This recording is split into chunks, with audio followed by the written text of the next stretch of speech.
Hi, I'm Christina. Welcome to my kitchen. Today we're going to make a classic Greek recipe called Spanakopita. Now, Spanakopita is a savory pie of spinach and feta cheese, herbs, and onions, all layered in between crispy layers of phyllo. Let me show you how to make it. To make this recipe, we're going to use 2 pounds of fresh or frozen spinach, 3 bunches or 6 ounces of scallions, 3/4 pound of feta cheese, 1 to 2 cups of shredded flakey, assorted chopped fresh herbs. I like using a small bunch of dill and a small bunch of flat leaf parsley, 2 eggs, a 1 pound box of phyllo dough, about a cup or cup and a half of olive oil, and black pepper, about 2 teaspoons. So this recipe calls for 2 pounds of spinach. You can use fresh spinach or frozen spinach. If you use fresh spinach, you're going to want to saute it down with a little bit of olive oil in a skillet and drain it. But the easiest way is to use frozen spinach. Just thaw it out, put it in a colander, and then you're going to drain it. So start by chopping your parsley, scallions, your dill, and add them to the bowl.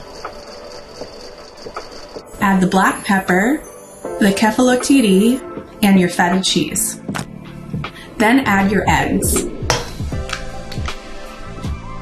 Mix everything thoroughly with your hand. Now we're going to prepare our phyllo dough. Take the phyllo out of the wrapper and spread it out. Trim the phyllo so it fits your 9x12 baking pan. Once you're ready to start assembling your spanakopita, dip your pastry brush into the olive oil and brush it inside your baking dish. Pick up 1 leaf of the phyllo and lay it into the pan.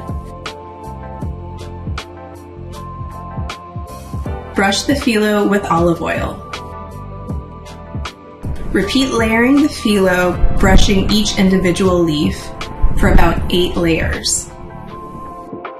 Then take the filling mixture and spread that into the baking pan evenly. Then start making your top crust by adding a leaf of phyllo, brushing it with olive oil, and adding another on top. Repeat the process for the rest of the leaves. Make sure to brush the top piece of phyllo with olive oil.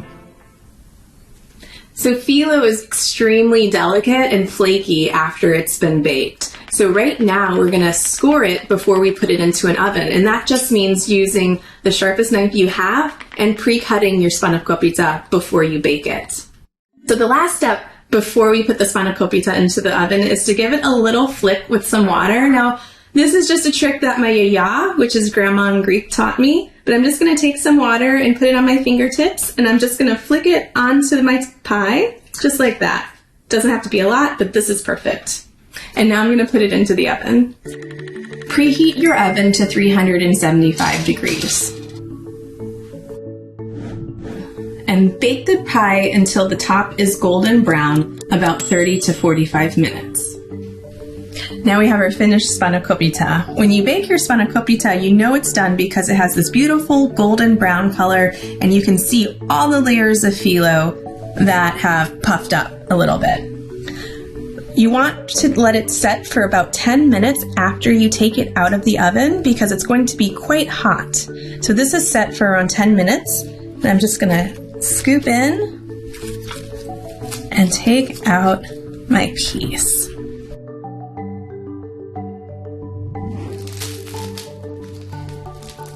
This is so good. I can't wait to eat it. Now, spanakopita is the quintessential Greek street food, so don't be ashamed to eat it with your hands. I'm going to eat mine with my fork today, but don't be shy when you're eating yours.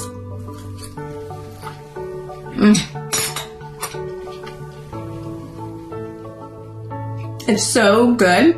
You get the crunchiness of the phyllo, and all the herbs come through, like the dill and the parsley, and then you get the tanginess of the feta cheese and the saltiness from the kefalotiri. I hope you enjoyed learning how to make the spanakopita. You can find the recipe on my website, mysweetgreek.com.